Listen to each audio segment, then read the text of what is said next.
સાથે સુરત લોકસભાના ઇન્ચાર્જ એવા રજનીભાઈ વાઘાણી, સાથે તમામ મંચસ્થ આગેવાનો અને ભાજપના ડર, ભાજપની ધમકી અને એનાથી પણ ગભરાયા વગર મોટી સંખ્યામાં અહીં ઉપસ્થિત થયેલા તમામ વડીલો, યુવાનો, માતાઓ, બહેનો બધાને ચૈતર વસાવાના નમન કરું છું. હું તમને બધાને વંદન કરું છું.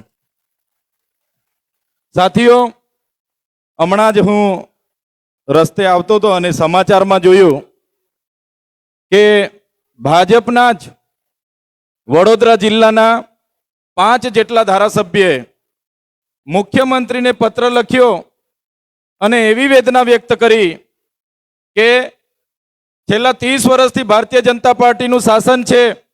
એક હત્તું શાસન તાલુકા, જિલ્લા પંચાયતથી લઈને મહાનગરપાલિકાથી લઈને ગુજરાત સરકાર, દેશની સરકાર ભારતીય જનતા પાર્ટીની હોય અને શાસક પક્ષના ધારાસભ્ય તરીકે અમારી રજૂઆત અમારા કલેક્ટર નથી સાંભળતા, જિલ્લાના જિલ્લા વિકાસ અધિકારી નથી સાંભળતા, કમિશનર નથી સાંભળતા, એસપી નથી સાંભળતા. એવી આજે એમણે રજૂઆત કરી, એક પત્ર પાઠવ્યો. ત્યારે સાથીઓ વિચાર કરો, આ 30 વર્ષના એક હત્તું શાસનમાં ભારતીય જનતા પાર્ટીના પોતાના ધારાસભ્યને કોઈ સાંભળતું ના હોય, ભારતીય જનતા પાર્ટીના ધારાસભ્યનું કોઈ માનતું ના હોય, તો તમારા અને અમારા જેવા સામાન્ય નાગરિકોની તો શું દશા થતી હશે.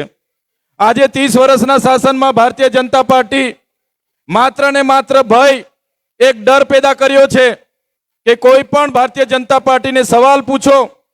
ખેડૂત, હમણાં થોડા દિવસ પહેલા આંકલાવના એક ખેડૂતે ત્યાંના સરપંચના વિરુદ્ધમાં મુખ્યમંત્રીને રજૂઆત કરી તો એ ખેડૂત પર એને સળગાવીને મારી નાખવાના પ્રયાસો થયા.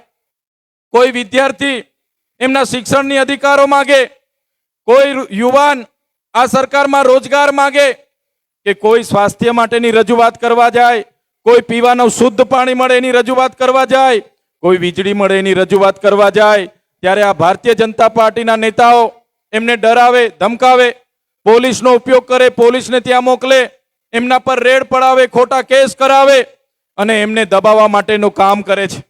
આજે આપણી વચ્ચે શ્રવણભાઈ જોશી નથી, એનું અમને દુઃખ છે.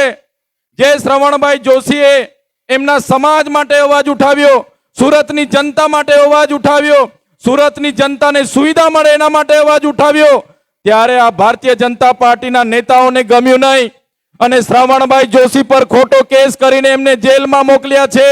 પણ સાથીઓ, શ્રવણભાઈ જોશી એકલા નથી, શ્રવણભાઈ જોશી સાથે આમ આદમી પાર્ટી, પૂરી ગુજરાતની પાર્ટી ઊભી છે. તમે જોયું હશે, અમે પણ અમારા વિસ્તારના લોકોના અવાજ બનીએ, ત્યાંના યુવાનોને રોજગાર મળે એની વાત કરીએ, ત્યાંના ખેડૂતોને સિંચાઈના પાણી મળે, પાકના ભાવ મળે એની રજૂઆત કરીએ, આદિવાસીઓ માટે બોલીએ, વિધાનસભામાં સરકાર સામે બોલીએ. અને આ ભારતીય જનતા પાર્ટીની સરકારને ગમે નહીં. મને પણ 2 વખતે મારા પરિવાર સહિત એક વખત અને મને એક વખત જેલમાં નાખ્યા. જેલમાં અમને પણ ડરાવવામાં આવ્યા, અમને પણ કહેવામાં આવ્યું કે તમે ભારતીય જનતા પાર્ટી સામે કેમ બોલો છો, અમારા મુખ્યમંત્રીને સવાલ કેમ કરો છો, અમારા અધિકારીઓ સામે કેમ બોલો છો, અમારા સાંસદ સામે કેમ બોલો છો, તમે આદિવાસીઓ માટે કેમ બોલો છો, અને તમે આ બધું બોલવાનું બંધ કરશો તો તમને જેલોમાંથી છોડીશું, તો જ તમારા પર ખોટી FIR નહીં થશે. ત્યારે પણ અમે કીધું હતું, આમ આદમી પાર્ટીના જે પણ હશે, એ ચાહે ચૈતરભાઈ વસાવા હોય, એ ચાહે શ્રવણભાઈ જોશી હોય, એ ચાહે ગોપાલભાઈ ઇટાલિયા હોય, એ અમારા રામભાઈ હોય, એ અમારા પ્રવીણભાઈ રામ હોય, રાજુભાઈ કરપડા હોય, એ ગુજરાતની જનતાનો અવાજ બનવા વાળા લોકો છે. તમારી તાનાશાહી સામે અમે ડરવા વાળા લોકો નથી. અમે તમારી તાનાશાહી સામે લડીશું. 30 વર્ષના શાસન દરમિયાન તમે માત્ર ને માત્ર સામાન્ય જનતાને હેરાન કરી છે, પરેશાન કરી છે, પોલીસનો ઉપયોગ કરીને ડરાવવા અને ધમકાવવાનું કામ કર્યું છે. ત્યારે આજે જનતા એક પરિવર્તન ઈચ્છી રહેલી છે અને સાથીઓ, માન્ય કેજરીવાલજીની માર્ગદર્શનથી, ગુજરાતના પ્રદેશ પ્રમુખ ઈસુદાન ગઢવીના માર્ગદર્શનથી આવનારા દિવસોમાં પૂરા ગુજરાતમાં પરિવર્તન આવી રહ્યું છે અને પૂરા ગુજરાતમાં આવનારી તાલુકા જિલ્લા પંચાયતો હશે, આવનારી મહાનગરપાલિકાઓ હશે કે આવનારા 2027ની વિધાનસભાની ચૂંટણી હશે, આમ આદમી પાર્ટી પૂરા ગુજરાતમાં પૂરી મજબૂતાઈથી લડવાની છે અને પૂરા ગુજરાતમાં જીતવાની છે. સાથીઓ, થોડા વર્ષ પહેલા આજ ગુજરાતમાં ભાજપ અને કોંગ્રેસ જે વર્ષોથી શાસનો કરે, એમના લોકો સાથે મળીને શાસનો કરે, ગઠબંધન કરે, અંદર ખાને એમનું ગઠબંધન ચાલે. એમણે વાતો કરી કે ત્રીજો મોરચો અહીંયા ચાલશે નહીં, ત્રીજી પાર્ટી અહીંયા ચાલશે નહીં. પણ મને કહેતા આનંદ થાય છે, ત્રીજી પાર્ટી આપણી આમ આદમી પાર્ટી માત્ર ચાલતી નથી, ગુજરાતમાં આમ આદમી પાર્ટી હવે દોડવાની છે અને એને કોઈ રોકી નથી શકવાનું. ગઈકાલે સાંજે અમે જોતા હતા, અમારી સભા હતી વાપીમાં. એ સભા પતાવીને અમને સમાચાર મળ્યા. સમાચારના માધ્યમોથી જાણવા મળ્યું અહીંના કેટલાક લોકોએ અમારા આમ આદમી પાર્ટીના નેતાઓની અહીંયા સભા નહીં થાય, આમ આદમી પાર્ટીના લોકો ભેગા નહીં થાય, પોતાના હકની વાત ના કરે, પોતાના અધિકારોની વાત ના કરે, એ રીતે નિમ્ન કક્ષાની રાજનીતિ એ લોકો કરે છે. ત્યારે એવા નિમ્ન કક્ષાની રાજનીતિ કરનારા એ ભાજપના લોકોને પણ હું કહેવા માંગુ છું, અમે માન્ય કેજરીવાલજીના સૈનિકો છે, અમે આમ આદમી પાર્ટીના સૈનિકો છે, અમે ગુજરાતની જનતાના અવાજ છે. તમારી આ નિમ્ન કક્ષાની રાજનીતિથી અમે ડરવાવાળા લોકો નથી, અમે તમારી સામે લડવાવાળા લોકો છે. અમે ક્યારે તમને ડરવાવાળા લોકો નથી.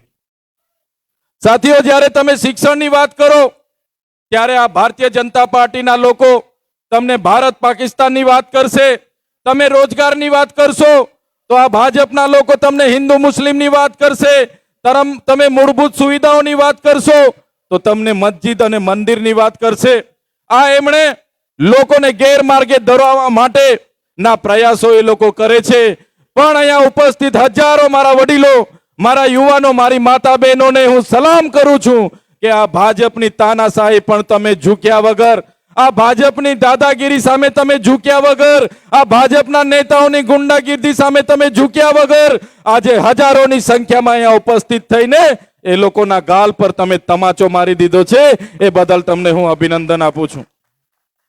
સાથે ભાજપના લોકોને આ મંચ પરથી કહેવા માંગુ છું, સાંભળી લે એ લોકો, અમે કોઈ કોંગ્રેસના આલિયા માલિયા લોકો નથી, અમે આમ આદમી પાર્ટી અરવિંદ કેજરીવાલજીના સૈનિકો છે.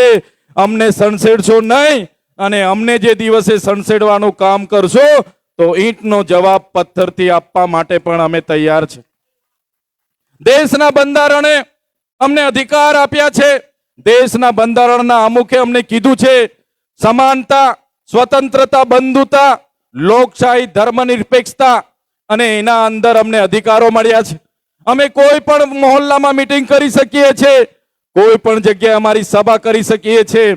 ત્યારે ભારતીય જનતા પાર્ટીના લોકોને અમે કહેવા માંગીએ છીએ, આ પ્રકારની સભાને રોકવા માટે, અમારા લોકોની મીટિંગોને રોકવા માટે, અમારા નેતાઓને ખોટા ચિતરવા માટેના પ્રયાસો બંધ કરી દેજો અને અમારી સભાઓને અટકાવવાના પ્રયાસો બંધ કરી દેજો અને અમને છંછેડવાનું બંધ કરી દેજો.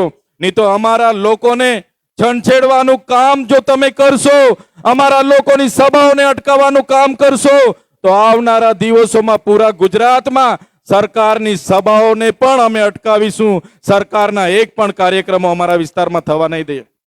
ત્યારે સાથીઓ, ભાજપની સરકાર, એમના નેતાઓ આજે ડરેલા છે, આમ આદમી પાર્ટીથી ડરેલા છે અને આમ આદમી પાર્ટીની મીટિંગો અટકાવવાનું કામ કરે છે, અમને ચિતરવાનું કામ કરે છે, અમને ટોપીઓ પહેરાવીને બેનરો લગાડવાનું કામ કરે છે, અમને ખોટી ખોટી ધર્મની વાતો ફેલાવવાનું કામ કરે છે.